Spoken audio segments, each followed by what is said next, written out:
नमस्कार दोस्तों, आज हम एक इंपॉर्टेंट टॉपिक पढ़ने वाले हैं। बहुत सारे बच्चों की शिकायत होती है कि सर जो हमारी पार्लियामेंट है, हमारी संसद है, उसमें बहुमत कितने प्रकार का होता है। सामान्य बहुमत सुना है, विशेष बहुमत सुना है, प्रभावी बहुमत सुना है, पूर्ण बहुमत सुना है। तो बहुमत भी बहुत प्रकार के होते हैं। आपकी एमटीएस की एग्जाम चल रही है, एसएससी और रेलवे वाले बच्चे लगे रहो। रेलवे की 1.5 लाख की वैकेंसी गवर्नमेंट ने बोल रखी है, चुनाव के चक्कर में रुकी है, वरना कब की आ जाती। तो आप अपनी तैयारी में ढील मत दो भाई, लगातार तैयारी जारी रखो। एसएससी की तो हर महीने कोई ना कोई एग्जाम हो ही रही है। तो आगे बढ़ते हैं। बहुमत के प्रकार, टाइप्स ऑफ मेजोरिटी। भारत की संसद में किस किस प्रकार का बहुमत चलता है? तो 4 प्रकार का बहुमत होता है। एक तो होता है सामान्य बहुमत या सिंपल मेजोरिटी, एक होता है पूर्ण बहुमत या एब्सोल्यूट मेजोरिटी, एक होता है प्रभावी बहुमत इफेक्टिव मेजोरिटी, और एक होता है विशेष बहुमत स्पेशल मेजोरिटी। इन चारों को हम समझने वाले हैं, बहुत ही सिंपल है। ठीक है, सबसे पहले सामान्य बहुमत को समझते हैं। सामान्य बहुमत का मतलब है सदन की जितनी क्षमता है ना, जितने लोग उस दिन प्रेजेंट हैं, उसका 50% प्लस 1 हमें लेना है। ठीक है, मतलब 50% से ज्यादा होना चाहिए। राज्यसभा की कुल क्षमता कितनी है? 245, और लोकसभा की कुल क्षमता है 543। ये टोटल स्ट्रेंथ है दोनों सदनों की। तो अगर राज्यसभा में हमें सामान्य बहुमत चाहिए तो हर रोज 245 नहीं आते। मान लो किसी दिन 200 ही लोग आए हैं, तो इसका 50% से ज्यादा हमें लेना है। राज्यसभा में सामान्य बहुमत चाहिए तो राज्यसभा में रोजाना 543 तो आते नहीं है। मान लो कि 450 लोग आए हैं, तो इसका 50% से ज्यादा हमें लेना है। तो प्रेजेंट वोटिंग का, जितने लोग उपस्थित हैं मतदान करने के लिए, कुल क्षमता का नहीं, जितने लोग प्रेजेंट हैं उसका 50% से ज्यादा बहुमत हमें चाहिए, उसे सामान्य बहुमत बोलते हैं। पूर्ण बहुमत क्या है? पूर्ण बहुमत के अंदर आपका आ जाएगा कुल क्षमता का 50% से अधिक। जिस दिन हमें पूर्ण बहुमत चाहिए, एब्सोल्यूट मेजोरिटी चाहिए, उस दिन कुल क्षमता का 50% से अधिक। अगर हमें राज्यसभा में पूर्ण बहुमत चाहिए तो राज्यसभा की कुल क्षमता कितनी है? 245। इसका 50% से ज्यादा होना चाहिए।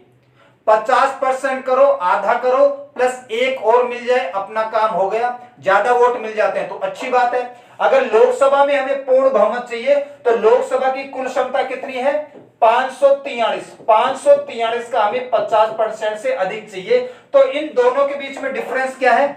इसमें जितने लोग उपस्थित हैं उस दिन सदन में, उसका 50% से ज्यादा बहुमत लेना है ना। Majority more than 50% of present voting, और इसमें कुल क्षमता का, उस सदन की जो टोटल स्ट्रेंथ है, कुल क्षमता है, उसका 50% से ज्यादा हमें क्या चाहिए? बहुमत चाहिए। Majority more than 50% of the total strength of that house. उसके बाद एक होता है प्रभावी बहुमत। प्रभावी बहुमत का मतलब क्या होता है? प्रभावी बहुमत में हम उन लोगों को घटा देते हैं जिनकी मृत्यु हो गई है, डेथ हो गई है, किसी ने त्याग पत्र दे दिया है, या किसी की सदस्यता चली गई है। मान लो राज्यसभा में 245 है टोटल स्ट्रेंथ, हम मान लेते हैं कि एक आदमी की डेथ हो गई है, 2 लोगों ने त्याग पत्र दे दिया है, 2 लोगों की सदस्यता चली गई है, तो हमें इन 5 लोगों को घटाना पड़ेगा। अब स्ट्रेंथ कितनी है राज्यसभा की? 240। तो 240 का अब हमें 50% से ज्यादा लेना है। वैसा ही हमें लोकसभा में करना है। लोकसभा की जो टोटल स्ट्रेंथ है, टोटल स्ट्रेंथ कितनी है लोकसभा की? 543। अब इसमें से उन लोगों को हमें घटा लेना है जिनकी मृत्यु हो गई है। मान लो किसी सदस्य की मृत्यु हो गई है, किसी ने त्याग पत्र दे दिया है, या किसी की सदस्यता चली गई है। जैसे राहुल गांधी का केस ले लो, अभी राहुल गांधी की सदस्यता चली गई थी। तो अगर हमें लोकसभा में प्रभावी बहुमत चाहिए होता उस वक्त, तो राहुल गांधी एक सदस्य को घटा देते, 543 की जगह कितने हो जाते? 542। तो उन लोगों को घटा देना जिनकी मृत्यु हो गई है, त्याग पत्र दे दिया है, या उनकी सदस्यता रद्द हो गई है। उसके बाद जितने बचे हैं, मान लो कि लोकसभा के अंदर एक आदमी की मृत्यु हो गई है, दो लोगों ने क्या दे दिया? त्याग पत्र। 2 लोगों ने क्या दे दिया? 2 लोगों की क्या चली गई? सदस्यता। तो इन 5 लोगों को भी घटाना पड़ेगा। तो 543 में से 5 घटाओगे ना, तो 538 बचेंगे।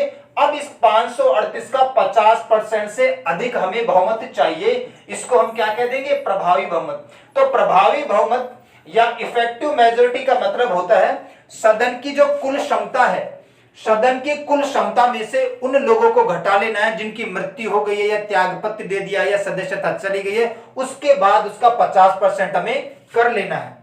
तीनों समझ में आ गई? क्लियर है यहां तक? अब चौथा समझते हैं विशेष बहुमत किसे कहते हैं। विशेष बहुमत अपने आप में दो प्रकार के होते हैं। विशेष बहुमत का मतलब होता है 2/3 करना, ठीक है। अब एक तो कुल क्षमता का 2/3 करना और एक प्रेजेंट लोगों का 2/3 करना। कुल क्षमता का 2/3 का मतलब क्या है?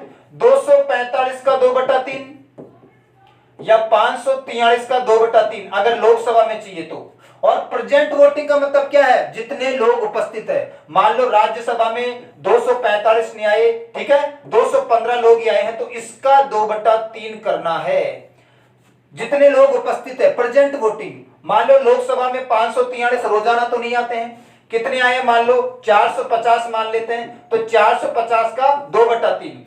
तो विशेष बहुमत, स्पेशल मेजोरिटी अपने आप में दो प्रकार का होता है। एक तो कुल क्षमता का 2/3, कुल क्षमता 245 या 543 है राज्यसभा लोकसभा की, इन सदनों में चाहिए तो इसका 2/3। और एक प्रेजेंट वोटिंग का, जितने लोग उपस्थित हैं उसका 2/3 हमें करना है।